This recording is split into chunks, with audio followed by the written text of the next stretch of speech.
na ako ay isang terorista sa loob at labas ng Pilipinas. Para mailibing ako kasama ang katotohanan kahit saan man ako pumunta. Sinabi na agad sa akin ni Speaker Romualdez na kailangan ko makapag-deliver ng 2 billion pesos kada buwan para sa pagdi-deliver ng male-maletang pera patungo sa bahay ni Speaker. Ang sinabi mismo ni Speaker Martin sa akin na hati sila ni Pangulong Marcos sa perang yon para gamitin bilang bagsakan at imbakan ng pera mula sa mga SOP, collection at deliveries na para sa Pangulo. Huwag mo akong pigilan sa mga insertions ko. Huwag ka nang makialam sa budget. Ang gusto niya ng 50 billion pesos na insertion. Ngunit ang sagot ng Pangulo, humingi ka ng bago or dagdag na insertions.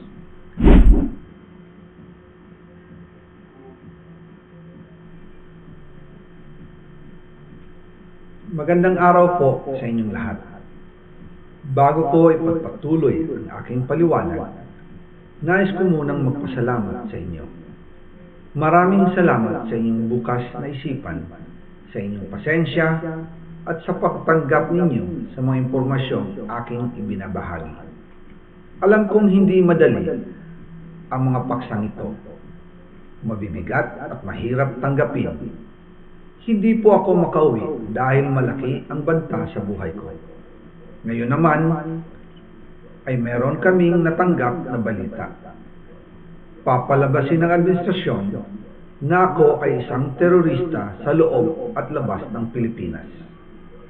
Para mailibing ako kasama ang katotohanan kahit saan man ako pumunta.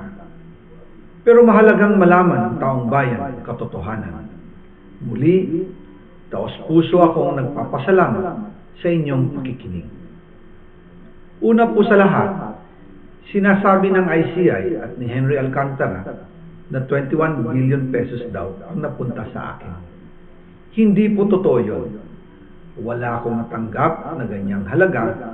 Ang totoo, mula 2022 hanggang 2025, ang kabuuang pera na dumaan sa akin para ibigay kay Pangulong Bongbong Marcos at kay dating Speaker Martin Romualdez ay umabot sa 56 billion pesos at hiwalay pa dyan ang 100 billion pesos insertion ng Pangulo sa 2025 budget.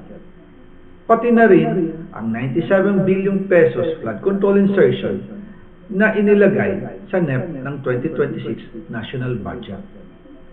Balikan natin kung paano ito nagsimula. Noong 2022, kakaupo ko pa lang bilang chairman ng House Committee on Appropriations, sinabi na agad sa akin ni Speaker Romualdez na kailangan ko makapag-deliver ng 2 billion pesos kada buwan.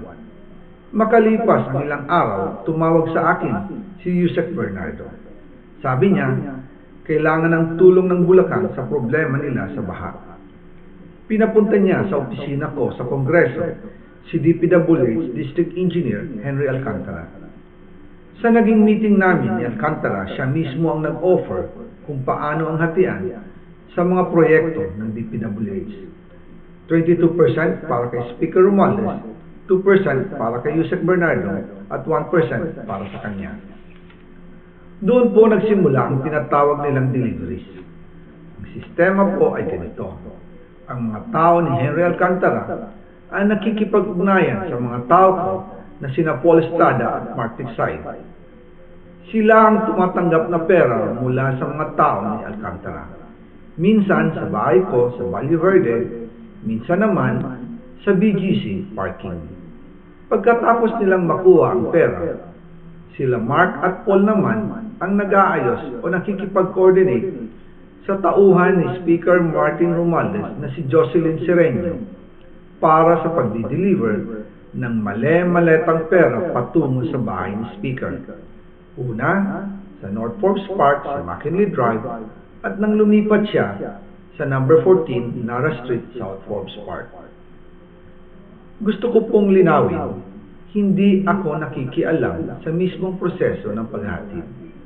Dumaan lang po sa akin ang pera na agad dinideliver kay Speaker Romualdez. Ako lang po ang nagko-confirm sa text kay Speaker kapag nadala na ang pera sa bahay niya. At lahat ng ito, mula sa unang utos noong 2022 hanggang sa huling delivery noong 2025. Umabot sa mahigit 55 billion pesos plus ang naihatid sa bahay ni dating Speaker Martin Romualdez.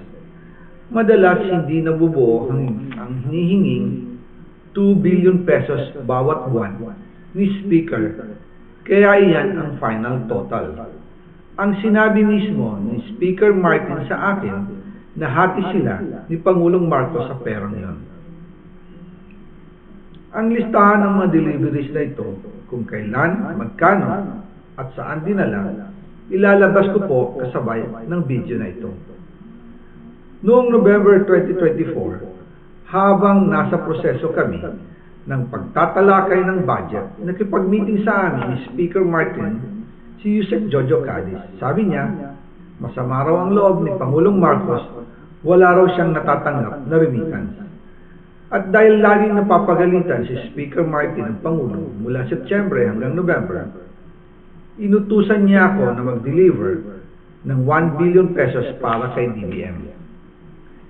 Ayon pa kay Yusek Jojo, nang ipaalam niya ito sa Pangulo, ang utos sa kanya ng Pangulo ay mag-ingat at siguraduhin si Yusek Jojo lang ang maghahatid.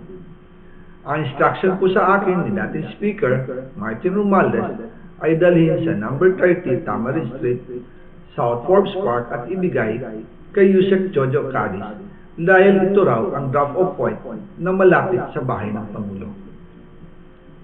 Sinabi rin po sa akin ni Speaker Martin Romualdez na si PBBM ang nag-utos sa kanya na bilhin ang bahay sa number 30 Tamarin Street para gamitin bilang bagsakan at imbakan ng pera mula sa mga SOP, collection at deliveries na para sa Pangulo. Noong December 2, 2024, personal kong i-deliver ang 200 million kay Yusek Jojo Cadiz sa number 30 Tamarin Street, South Forbes Park. Ayon sa kanya, dadalhin daw niya ito sa bahay ng Pangulo sa number 41 Nara Street, South Forbes Park. Kasunod nito, noong December 5, 2024, muli akong nag-deliver ng 800 million sa parehong address at Yusek Jojo Cadiz pa rin ang tumanggap. Sabi niya, iyon naman ay dadalhin sa bagong bahay ng Pangulo sa South Forbes Park. Sa kabuuan, 1 billion pesos ang personal kong naihatid. Ako mismo ang nagbigay ng pera, kasama ang aking driver at mga tauhan.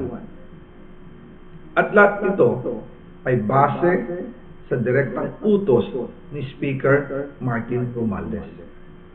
At yan po nabuo ang kabuuang halagang 56 billion na ipinadala mula 2022 hanggang 2025. Pero kahit na na-deliver na ang 1 billion pesos para kay Pangulong Marcos at kahit na naisama na rin sa 2025 budget ang 100 billion pesos insertion sa pamamagitan ng BICAM Committee, ayon mismo sa utos ng Pangulo, nagagalit pa rin daw si BBM.